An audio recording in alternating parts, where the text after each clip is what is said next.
Hi everyone, welcome back. I'm Michael Sandler, your host on Inspire Nation. If you've ever wanted to amplify your life and shine brighter than ever before, then do we have the Love Louder show for you. Today I'll be talking with Preston Smiles, co-author of Now or Never, winner of Elixir Magazine's Millennial Mentor Award, co-founder of the Love Mob and the Bridge Method, and author of a fantastic book on up-leveling your life, Love Louder. And that's just what we'll talk about today, about a plethora of ways you can amplify your life. That plus we'll talk about a girl named Upendo, the double boomerang effect, what in the world's a blue frog moment, flying pig knuckles and tickle wars, and what do lavender skinny jeans, a ripped up shirt, pink Converse, Chuck Taylors, and a studded belt have to do with anything. Gotcha. So welcome back to the show, Preston. Are you ready to shine? Yes, for sure. What's up, my man? And a woohoo! Yeah.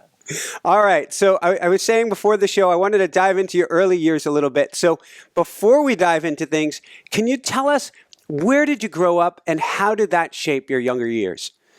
Yeah, I grew up in a small town. I don't know if I'll call it small. A smaller city in Los Angeles, California, called Harbor City. Mm-hmm. Harbor City was like. I'm not sure if you're familiar with Dennis the Menace. Yes, very much so. I was called Dennis the Menace as a kid. Yeah. It was like one of those neighborhoods that by the time I was 11 years old, we turned it into like a war zone. Interestingly enough, I'm 36 years young, and I grew up in a time where I literally watched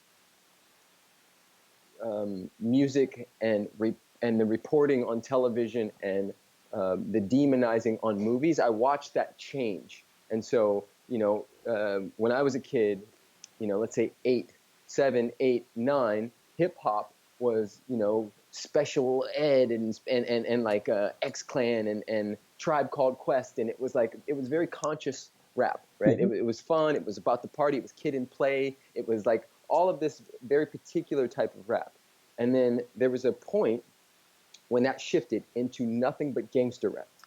And in my 10, 11-year-old consciousness, especially going through some version of a rites of passage, I wanted to be a bad boy because everything I saw on television, on film, and radio, and around me was pointing to I was not supposed to be smart. I was not supposed to be intelligent. Every book that I read, even in school, was pointing to how Christopher Columbus and Santa Claus and Jesus and everything that was perfect and beautiful and right was Caucasian, and everything that was terrible and bad and mean and destructive looked like me.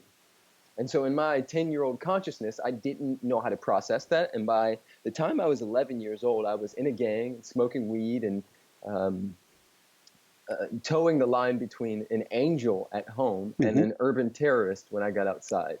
And that process, watching my friends and I go from these sweetheart kids riding around, playing basketball and riding bikes and, doing, fairly innocent kid things to like busting windows and spray painting and fighting, that transition. And even to this day, I literally, a month ago sent $200 to the Los Angeles County Jail for one of my friends who we don't talk much anymore because, clearly we were on different wavelengths, but who's in jail. And I have other friends who are literally strung out on drugs right now in that same neighborhood where I grew up. And it didn't have to be that way. Clearly it did because, it's always perfect and it works out how it works out in this lifetime. But for me, that was one of the reasons why I'm so passionate about the work that I do, because not only am I supporting people and having a deeper understanding of their own power and beauty and love, but I'm also giving them a glimpse into another way to hold people who happen to have chocolate skin like me. How did you, because you had several, in a sense, strikes against you. At my first parent-teacher conference, my mom was told by two teachers, Mrs. Fisher, I think, had like 32 years of teaching experience, as the worst student they had ever had in their lives. It is an absolute miracle I made it to where I am today, and I didn't go at some point, you're right, I'll show you just how bad I am. Yeah. At age 8, from what I understand, you were struggling badly. You had dyslexia as well. I had dyslexia, was Yes. totally undiagnosed, and they would whap on my hand with a ruler when I couldn't write right, and they'd say, slow down, pay attention. Yeah. And I'm like, damn, my letters come out backwards. What the hell do you want from me? Yes. How Yes. did you manage to either toe that double line or keep from going down that road in school? Because it sounds like at least in school you hung tough. Yeah, yeah. So my parents, fantastic, beautiful human beings who did the best they could from where they could, were very loving, very supportive. So like I said, I'd be an angel at home, and then when I got outside, it was a whole different story. And they were very strict about respecting adults and doing the best we can in school. And yeah, you're right. At 9 years old, I was taken out of the class with 30 children and placed in a class with 4 mentally ill children who were playing with blocks and drooling. And I made some stories up about myself and began the process of looking for validation and acceptance outside of myself. So I began to perform, in essence, for love at 9 years old. I began to find ways to assert my leadership so I was important.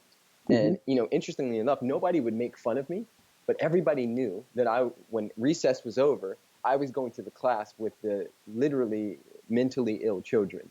And so this weighed on me, and it still weighs on me. It's something that still shows up for me. I watch it come up when I'm, at conferences, especially, we've been asked to speak at business conferences and things of this nature. And I think that one of the things that comes up for me is that I don't belong here. I'm an outcast. I'm an outsider. I'm not as smart as everyone else. And I know that's not true with a capital T, but it still shows up in my body, and it's still a process that I'm working through, like we all are. And so, as a kid, man, and all the way into high school, I cheated quite a bit. I actually cheated my way through college. I would have like 10 cheat sheets. I would write on my arms. I would do anything and everything I could to win because I didn't believe that I could do it alone. And so I actually ended up going to grad school, and I graduated with straight A's, and I made it a point the first day of grad school. I said, I will not cheat one time in the 3 years. I want to see what I'm made of. And I literally, there was me and 2 other people got straight A's. And so it was an interesting process to take a look at. Yeah, for sure. So let's go. Let's look at a couple pieces of the process. First off, maybe we go back to age 15 and what happened to your best friend, Scott, because that had to be something of a important turning point for you. Huge turning point. Like I said, I was towing the line. I was on the basketball team, and I had many different groups of friends because I had learned to do that at an early age because I was seeking acceptance and validation. So I want to pause you real briefly. This is so important. You said earlier that at recess, kids wouldn't make fun of you, but then you'd go back into the other class. Yes. What was your secret so that kids were liking you on the team and so that kids were respecting you in school? Yes. So especially at that time, when you are good at sports and you have the newest Jordans, and Michael Jordans were popular then, and all the newest shoes, then you sort of like go up high in the totem pole. So intelligence at 9 years old isn't the highest thing that people are. I love it. Or book smarts isn't the highest thing. So, at that time, I just made sure that I dominated in sports, and I made sure that I had all the coolest new everything. And my parents had money, so it wasn't like I was some poor kid from the ghetto. I grew up in a middle class neighborhood, upper middle class at that time. It would be considered lower middle class now.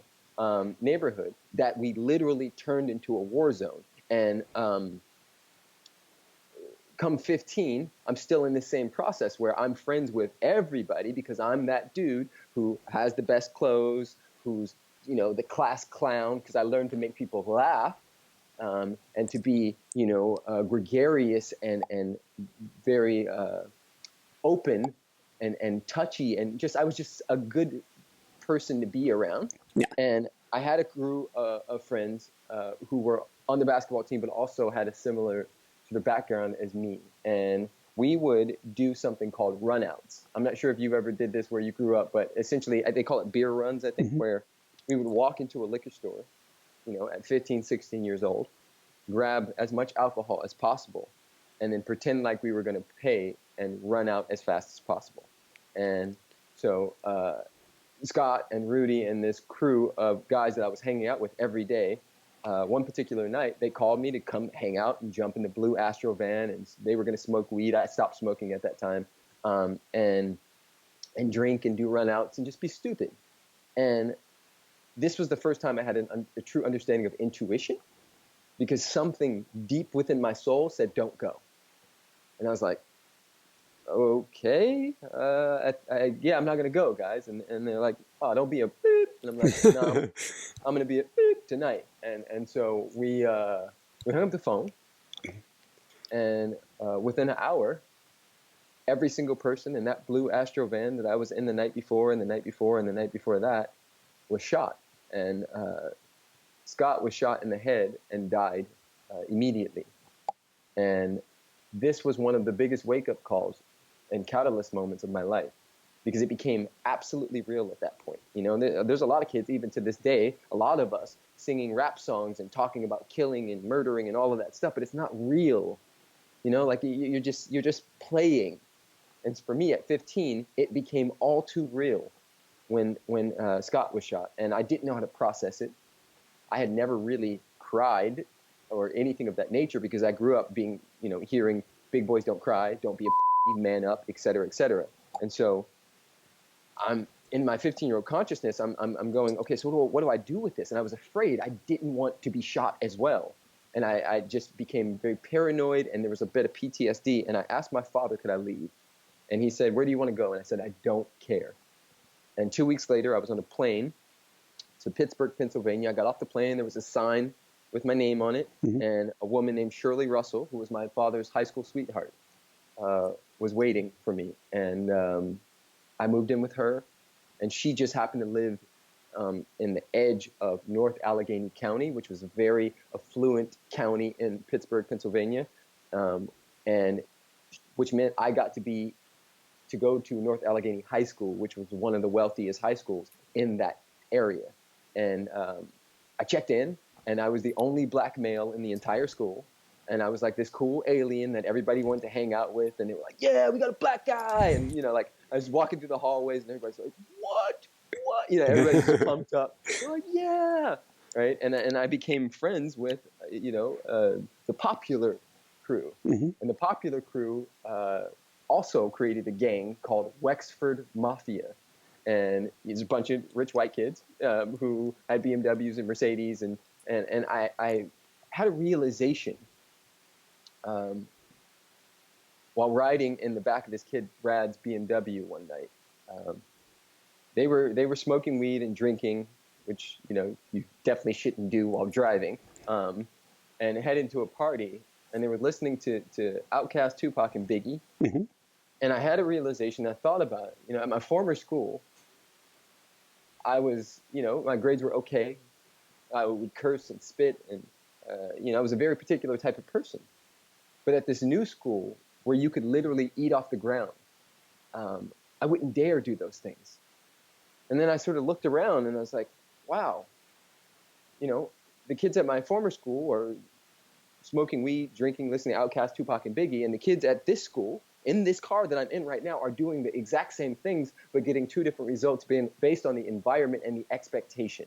And so I stumbled upon environmental psychology. I stumbled upon this understanding that underneath all of our stories, whether it be gay, straight, white, black, Christian, Muslim, underneath all of that is our truth, which is love, and that we're all dealing and being with the same stuff. We're all bombarded by the same media. We're all processing the same human experience. But these kids were going to jail, and these kids were going to Yale, and so for me, I went, oh, this whole thing is set up for me, people who look like me, not to win. But what I don't think they understand is that none of us win if some of us are having an experience where life isn't great. And so this is what prompted me to go to college. This is what prompted me to go through this process of unearthing. And then I got to the point where I realized, like Jesus did when they were nailing him to the cross, if that happened, he said, "Forgive them, Father, for they know not what they do." And I still live by those words. I still understand that there are people on our planet right now who would like a lot of us not to understand that we create our own reality, that our thoughts become things, that it's possible to live from your joy, and you don't need to chase external things in order to have an experience of fullness. And so that has been a part of my journey and a part of my mission, is supporting people and having that understanding. Thank you. You in the beginning, I joke about lavender skinny jeans, a ripped up shirt, pink Converse Chuck Taylors, and a studded belt. What they have to do with anything. When you went home and saw your friends, what was that like, and what do you tell people in this environment, which is really a setup? I believe I was 18, 19, maybe, the first time I came home, and my friends were all hanging in the garage drinking 40-ounce beers, and it was as if I entered, a time warp. Like I literally went right back. I'd been gone for years, and I came right back, and everybody was still doing the exact same things. And I walked into this crowded garage, filled with weed smoke and 40s everywhere. And I walked in there with like pink chucks on and like a studded belt, and it was a beautiful realization. One, because everybody, they sort of made fun of me. They're like, "What the hell are you wearing? Where did you come from? What has college done to you?"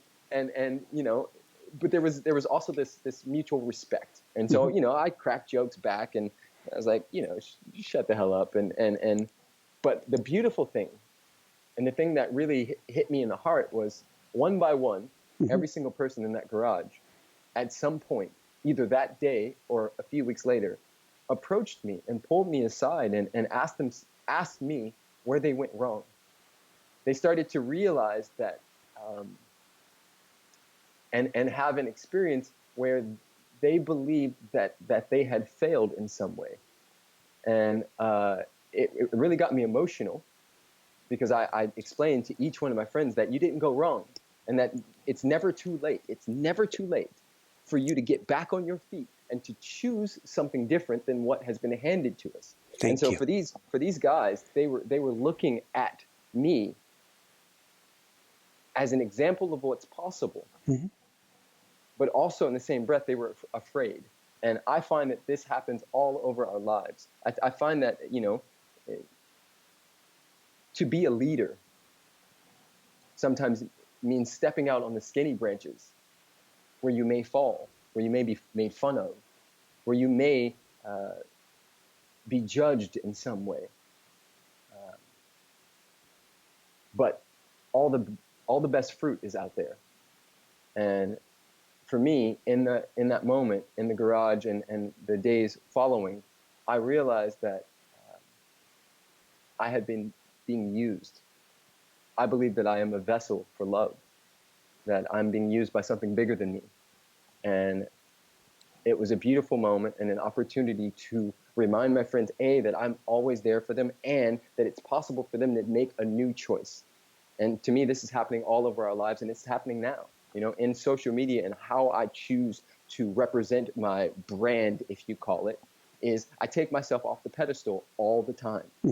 I make sure that people understand that I'm just as human as everybody else, and we're all in this process, forever unfolding like a lotus flower. And so for me, this is my form of leadership, is yes, I'm in the practices, but do I still have moments where I'm completely upset and go off the hinges? Or yes, of course. Do I still have, stuff that comes up in my relationship? Of course. Do I still struggle with and notice how the 9-year-old wounded child shows up in situations where I wouldn't want it to? Of course. And so to me, this is leadership. Everybody has their own version of those pink chucks and that studded belt. And if you're willing to, those who are willing to risk it all position themselves to gain it all. And so when you walk out on those skinny branches, yes, it's scary. Yes, you could fall. Yes, you could be judged. But yes, you could also eat one of the best, shiniest apples you'd ever had in your Woo! life. And so, yeah.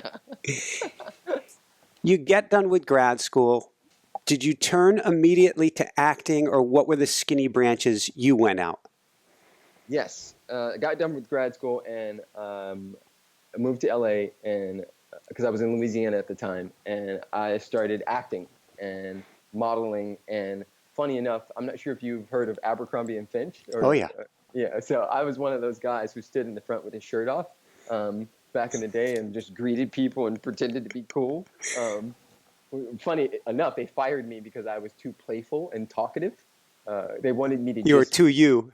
Yes, exactly. They wanted me to just be cool and like show my muscles, and I was super buff back then.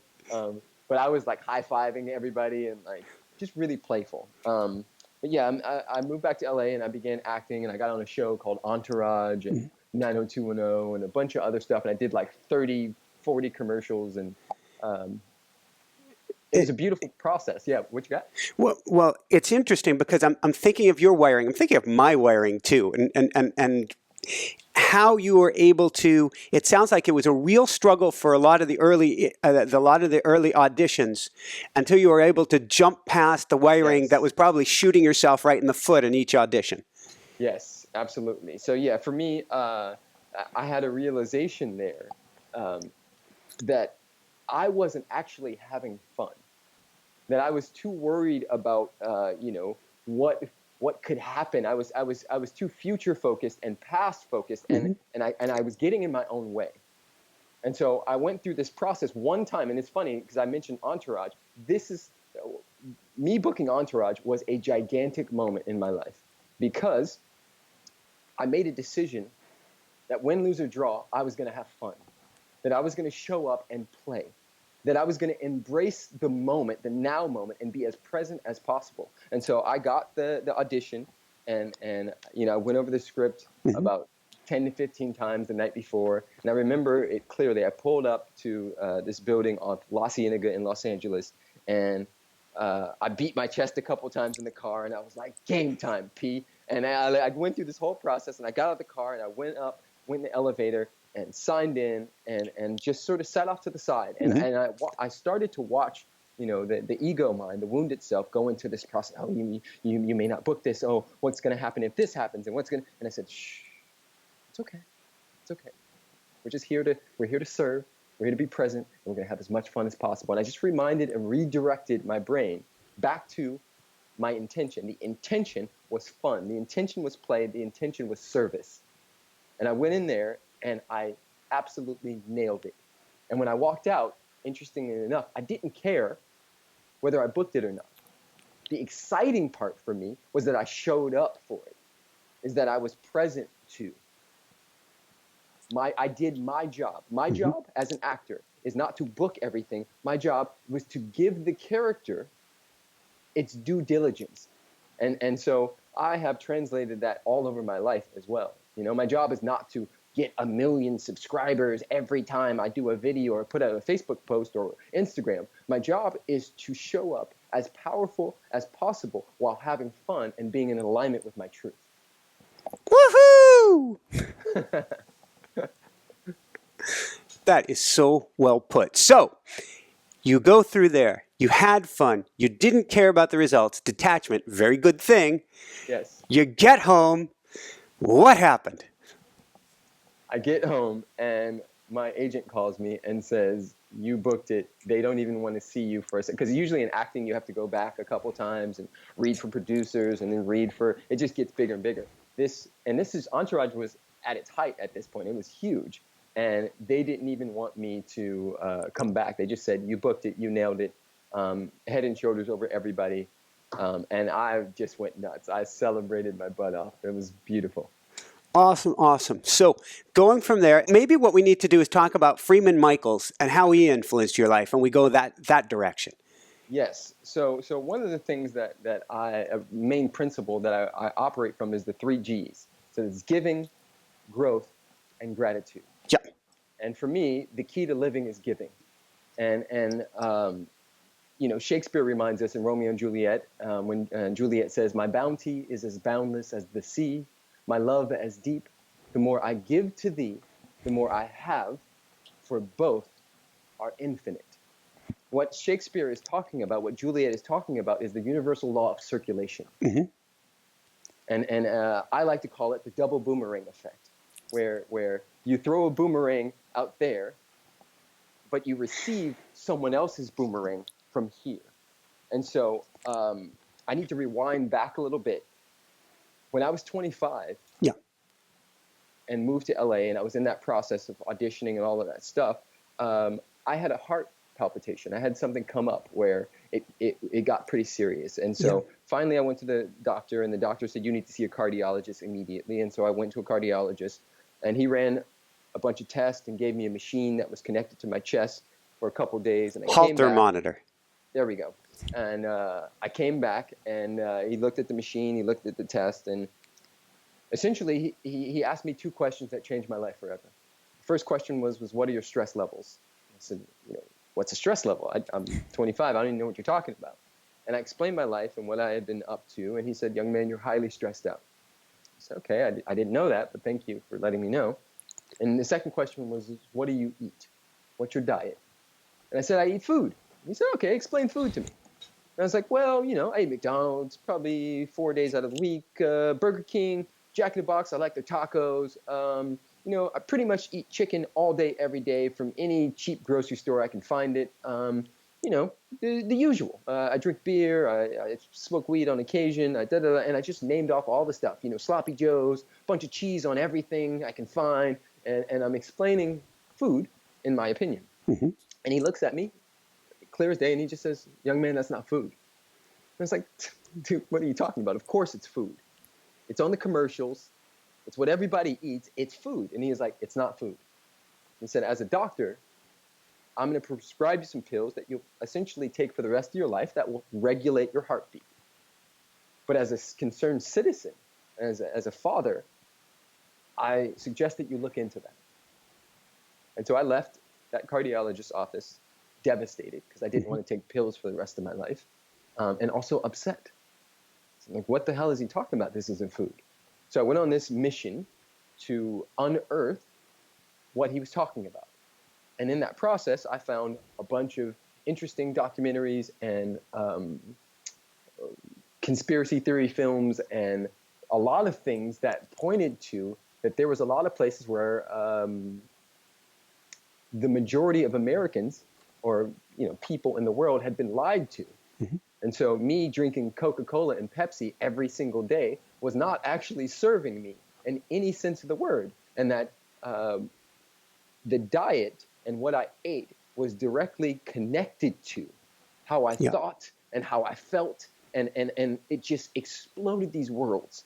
And my girlfriend at the time, her mom, she said, "Preston, I know you're dyslexic and I know you don't read much, but I just got this book by Jerry and Esther Hicks. It's called Ask and It Is Given." Wow. And I just think that this book would really help you. And I was so desperate that I took it. And I remember getting home that night, and I opened it up, and I got maybe about 8 pages in, and it said, "Your thoughts become things, and you create your own reality." And I remember dropping the book and going, "What the f is that?" I was so upset because here I am, a 25-year-old young man who's never heard that in my life. Mm-hmm. Nobody I know has ever said that. Nobody I know. Everybody eats the same. Everybody thinks the same. And here is this book saying that we create our own reality.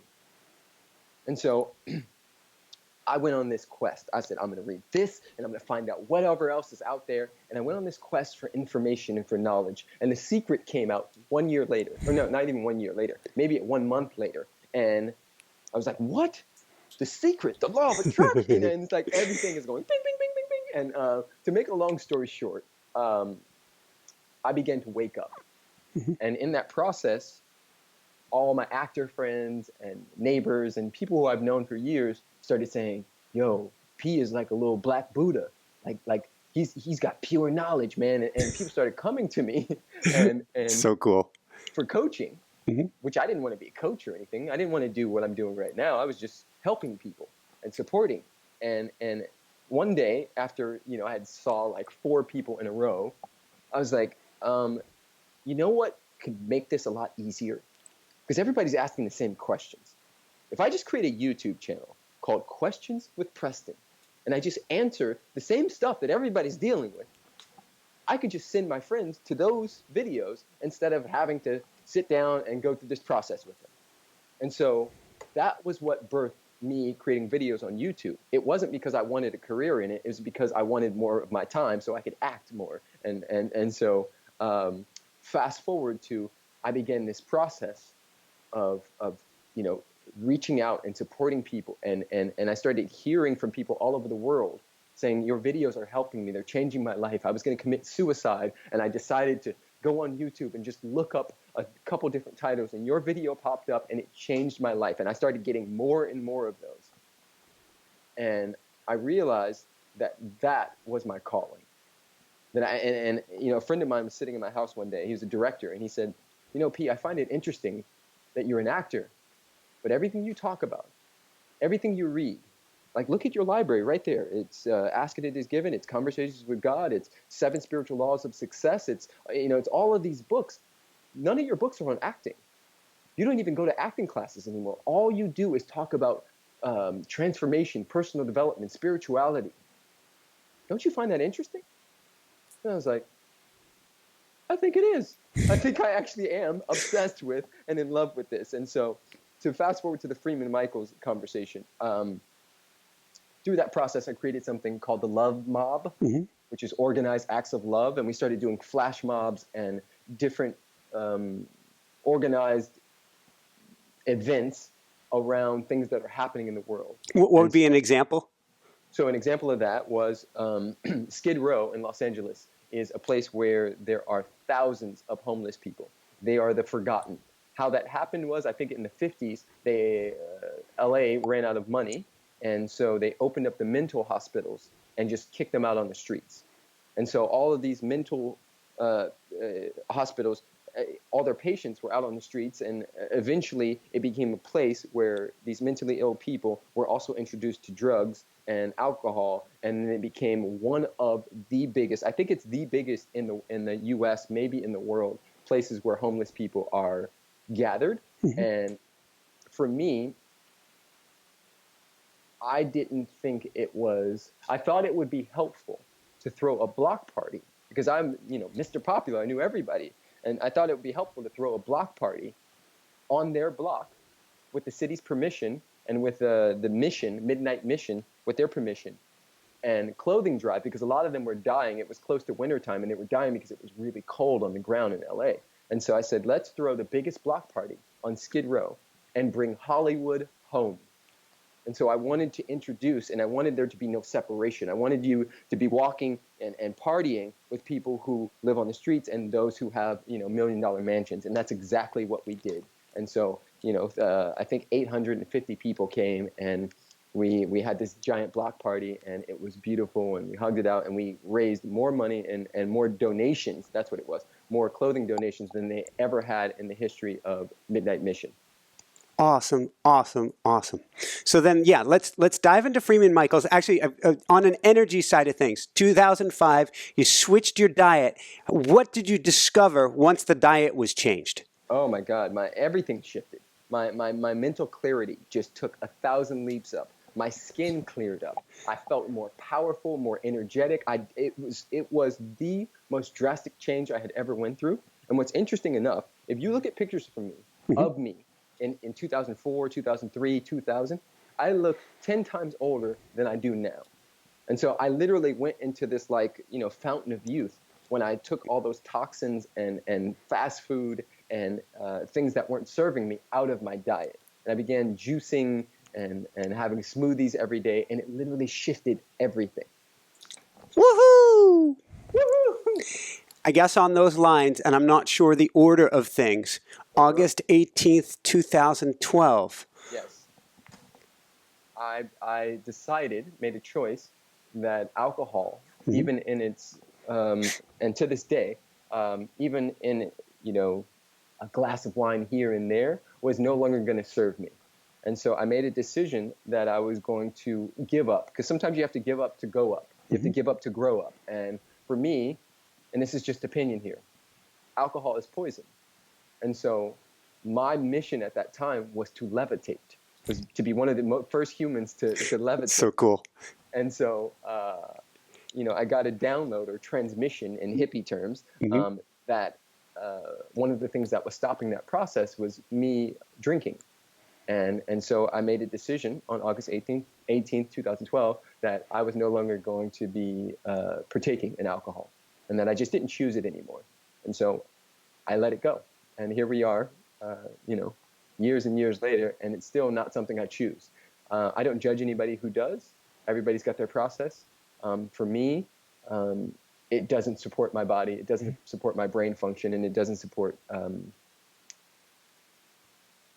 me standing in my power. We had his name will come to me after I say it, but we'll put it on the show notes if it doesn't come to me. James Swanwick. He's a ESPN news anchor, and he was on the show talking about how he gave up alcohol, wasn't an alcoholic, gave up alcohol, and how much that changed his life, changed his energy, changed his ability to focus. Yes. You know what's interesting about that is I didn't even know who I was without it. A lot of times we say, oh yeah, no, I'm not addicted. It doesn't matter. I mean, alcohol is just alcohol. I just have a couple drinks, when I go out or when I'm hanging with friends. And I had to relearn how to have fun in that process, because, in our society, everything is connected to drinks. We have a couple drinks, loosen up, and then we can have fun. And so I cut out the middleman and went straight to fun. I had to learn how to have fun without this crutch, without this thing in my hand all the time. And so it was one of the most beautiful processes that I've been through in quite a while. And it really helped me understand the human condition even more, because, you don't know until you know, and then you can't unknow. And so I went through that process where I was like, oh, I've been using this as a crutch for years. And even in the I only have that conversation, even that wasn't supportive. And so it was beautiful, really beautiful. It sounds also like a piece of that is presence. You didn't realize that you weren't present by going through, even if it was just a little bit of drinking, there was an act or something around the drink where when you stepped away, you're now more fully engaged in the moment. Yes, exactly. There was some form of escapism as well. I found that, whether it's emotional eating, whether it's drinking, whether it's, watching porn, that a lot of us tend to go to these crutches when we're not wanting to be with what is coming up for us. And I was no different in that way. So let's go from there. I've mentioned him a few times. Who is Michael Freeman? Freeman Michaels. How do you influence your life, and how did you really, in a sense, I was talking to a coaching client this morning, or sending out an email. I was thinking of the analogy of a diving board. You step down, and he helped you go up. Yes, exactly. Yes. So Freeman Michaels is a friend of mine. I actually spoke to him yesterday. He's the host of a show called Cutting Edge Consciousness with Barnett Bain, and somebody, unbeknownst to me, invited him to a love mob that we had called The Beat. And The Beat was a 300-person interactive jam session.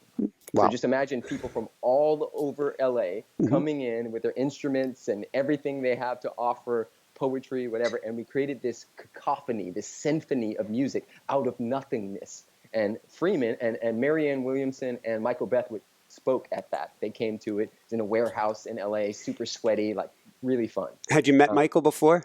Yes, I had. He's a mentor. I actually spoke to him a couple days ago as well. And so Freeman Michaels was invited to that. I didn't know him. Somebody told him he should go to this thing. And so he showed up, and he stayed the whole time. And I saw him. I kept seeing him. He's, a big gentleman, attractive, big guy. And I kept noticing him. And at the end, he came up to me and he said, listen, you're on to something. This is really relevant, and this is huge. and I want to support you in any way I can. I said, awesome. And so we had another mob at a shopping mall on December 15th, where we took over the shopping mall singing All You Need Is Love by the Beatles. This was 1,000 of us. Awesome. Flowing through this place called the Grove. And Freeman decided that he wanted to nominate me into something called ATL, which is the Association of Transformational Leaders. Jack Canfield is the person who started this with a guy named Scott Cody. And he didn't even tell me, he just nominated me, and then he told me. And he said, if you get in, I promise you that you won't have to look much further. And I said, okay, interesting. I just took him at his word. And I believe 50 people were nominated, and I was one of 3 that got in. And I went to the first ATL, which was in Lake Arrowhead, and I got there, and it was beautiful. And it was like all these amazing transformational leaders who I've looked up to over the last 10 years. And I'm having conversations with them. And the last day, I walked into the cafeteria, the dining area, and I was late. And I'm never late, right? So I get there, and everybody's already at tables, and they're all eating, and they're all laughing. And it was like this moment from junior high school where I was like, awkward. Awkward. I don't know where to sit, and no one's going to invite me. Oh, right? And I took a deep breath, centered myself, and reminded myself that the key to living is giving. And asked myself, who can I serve? Who can I meet right now that would, be a gift? And I saw this guy in the back who I had not met the whole conference. And this was now Sunday, right? And then we had been there since Thursday. And I'd never met him. And I saw him in the back. I said, I'm going to go talk to that guy. Yeah. I'm going to go get to know him, right? Not with an agenda to get anything, but just to go get to know somebody, to be of service. And so I went and I sat next to this guy, and his name was Bruce Cryer. And we were talking for a while, and he said, yeah, I'm the former CEO of the Heart Math Institute, now the current CEO of Lissa Rankin's company. And so, fantastic, beautiful. And we're talking, and we're cracking jokes, and he said, Preston, tell me about yourself. And he said, what's your mission? What are you up to? And I said, well, I'm writing a book right now called Love Louder. And I'm just super pumped about it. And, I told him, if there is to be a little Wayne and a Kim Kardashian, there has to be a little Preston. And I'm clear that my message gets to go to the masses. And he took it in, we kept talking, and the day went on, and he said, at the end, he said, listen, give me your email and your phone number. I said, perfect. He said, we're going to hang out again. Said, fantastic. A couple weeks later, I'm doing my thing, still charging, writing the book, giving my gifts, serving from the space of all needs met. And I get an email that I'm CC'd in, and I could see the communication. And it says Bruce Cryer, and it says Michelle Martin. I'm like, oh, interesting. Okay, let's see what this is. So I scroll down, and it's Bruce Cryer, unbeknownst to me, is talking to Michelle Martin, who is Gabrielle Bernstein's agent, about this kid he met at ATL named Preston Smiles, who has a book called Love Louder. And I open up, and I go back to the top of the email, and it says, hey, Preston, this is Michelle. Michelle, this is Preston. I think you guys should talk. Michelle is a big-time agent that is, about to transition into publishing. And so Michelle and I talk for a second through email. We set up a call for the next day. We hop on the call. We fall in love with each other. She was transitioning to becoming a publisher with Simon & Schuster. And a few months later, I had a book deal, and Love Louder was born, and Now or Never came out of that, and 50 Years to Yay, which is Alexi's book, came out of that. So it was a beautiful, beautiful sort of process of understanding that you only get to keep what you give away, and that the getting is in the giving, and that we're always in all ways in this constant rotation. And you can either be going against the stream, or you can be going with the stream. And that circulation is always happening. And so for me, this was once again, a reminder that when I focus on giving, that it always comes back. Woohoo! So just a few more quick questions, then I know we get to wrap things up. This has been such thank you so much for sharing today. This has been pretty awesome. You mentioned Michael Beckwith earlier. What does he mean to you? Michael Beckwith is a mentor, a friend. He is the embodiment of transformation, personal development, spirituality. This guy is the real deal. I have been around some of the biggest names in the business, and not all of them are the real deal. This guy is the real deal. He's a mentor. He has supported me so we had the first mob and maybe 500 people showed up. The second mob he showed up, spoke at. The third mob he showed up, spoke at. The fourth mob he showed up. No money, just some young kid saying, hey, I have this going on. He invited me into his office. We talked about it. He just believes. And so for me, Michael Beckwith is an example of what's possible. Mm-hmm. The guy's almost 70 years old and he's still pumping, doing push-ups, jumping around, speaking every week all over the world, leading, he's on every documentary from The Secret to Rise Up, which is a new film that's coming out that I'm also in. And I just love him. I absolutely love him. Awesome, awesome. So from there, what would you tell to youth today to help them to rise up? Yes, I would remind them that the best project you can ever work on is yourself, and that when you fill your cup and give from the overflow,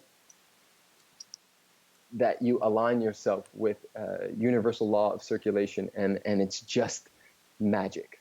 I would remind them that when you focus on your own personal growth, and when you focus on gratitude, I would tell them that happiness cannot be traveled to, owned, earned, worn, or consumed. That it's a spiritual experience that comes from practicing an attitude of gratitude. I would remind them, and tell them that, we get so caught up in the glass being half full and half empty, but to be grateful that they have a glass, that they're in the dance, mm-hmm. good, bad, or ugly, or indifferent. They're in the dance. And for that, when you have breath, when you have life, there is a million things to be grateful for. Woohoo! Why'd you write Love Louder, and where can people go to get it? Yes, I wrote Love Louder because for me, when we amplify our love, we automatically amplify our lives. When it comes down to it, love is all there is, was, and ever will be. And when we're focused on it and moving from it, we can't help but to be it. And you can get Love Louder on my website, PrestonSmiles.com, mm-hmm. or on Amazon or Barnes & Nobles or Simon & Schuster, pretty much anywhere if you're looking hard enough. So type in Love Louder, Preston Smiles. Fantastic. Couple last wrap-up questions. First off, what personally brings you the greatest happiness, or what I call the woohoo factor? Mm-hmm. Spending time in nature, particularly in the ocean, mm-hmm. surfing. I love when I'm not sure if you've ever had a dog, but that moment when dogs it's like 4 o'clock and they have all this energy they need to get out. Oh, heck yeah. And so they go outside and they run around a million times, and that thing just makes me smile. The giggle of little babies when mm-hmm. when they find something funny. And Alexi, my wife, particularly in the mornings when she's sleeping, I like watching her and just marveling at her beauty and how perfect she is. Very, very cool. And it sounds like a whole topic for another interview, gratitude. Yes. Yes, indeed. Awesome, awesome. So with lots of gratitude, any last words of wisdom you want to share with people today? Love will find a way. Everything else will find an excuse. Woohoo! Thank you so much, Preston, for being on the show. This is a lot of fun. I am so honored that you would share your story today. I think it means a lot when you're that real, for lack of another word, when you share from the heart and of the challenges you've gone through. I think that makes a huge difference in the world. Thank you. Appreciate you, my brother. Thank you so much. For everyone out there, this is Michael Sandler saying, be well, have fun, get love louder, and start amplifying your life and shine bright. Woohoo! Thank you, my brother. Yeah, beautiful. Thanks so much for watching. If you enjoyed it, be sure to like below. Also, leave your comments. Have some real fun with it. Subscribe to our channel where you're going to get more great videos, more interviews coming up. And check out our website, inspirenationshow.com. That's where you'll find tips, blogs, information, videos you won't find anywhere else, and useful and helpful resources to really help you kickstart your life and to shine bright. Thanks so much again. Thank you for your support. Like, comment, subscribe. See the website. Thanks so much and have fun. Of course, shine bright. Woohoo!